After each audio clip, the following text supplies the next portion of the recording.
update. Here to talk more about it, former DHS advisor and former Secret Service agent Charles Marino. Charles, thanks for your time. What are you hearing from your law enforcement counterparts in the U.S. about potential threats right now? Yeah, what I'm hearing is it's all hands on deck, as we heard in the reporting from New York City.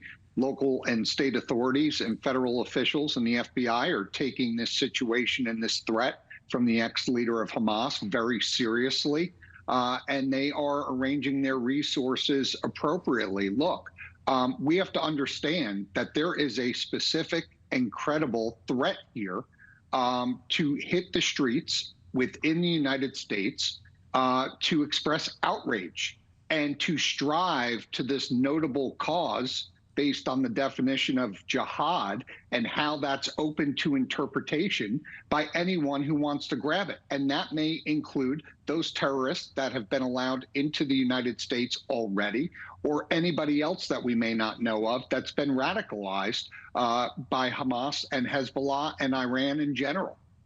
And so much of this is reliant on technology. So talk about the intelligence gathering capabilities that would be utilized right now to spot any potential threats. Well, intelligence is the foundation of any threat assessment activities here in the United States. And NYPD has one of the most fantastic intelligence divisions in the world.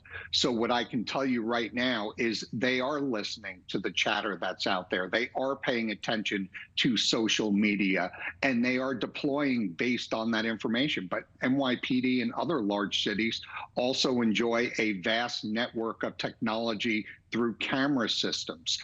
So they're going to be paying attention to these protest groups as they pop up and see how they will be behaving. But, you know, this is a multifaceted threat right now.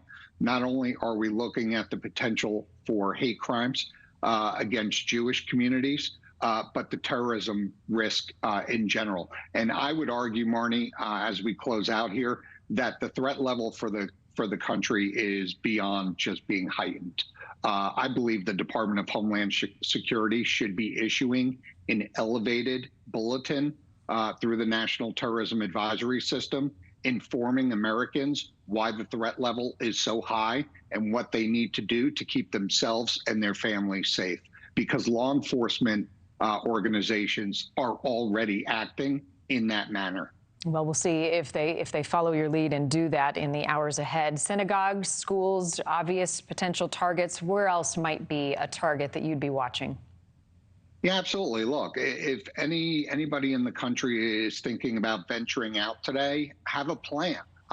Understand in advance what type of security is going to be at these locations, be it private security, uniforms, law enforcement, etc., and have a plan for yourself what you're going to do in the event that a situation unfolds at these places. You are going to see increase in law enforcement presence at landmarks within the Jewish community, houses of worship, schools, for example. But there are some places that are just not going to step it up in that way and will remain what I would call soft targets. I think anything around critical infrastructure, we will see an increase in law enforcement presence and attention from the feds, but not everybody is going to act or have the ability to act in that manner.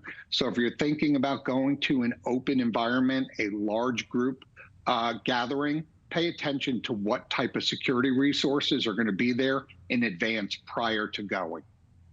And you were instrumental in implementing See Something, Say Something, a campaign in the U.S. Today, it is maybe more applicable than it has been in a long time. Charles Marino, thank you. Thank you for watching. Go to NewsNationNow.com to find NewsNation on your television provider. And don't forget to click the red subscribe button below to get more of NewsNation's fact-driven, unbiased coverage.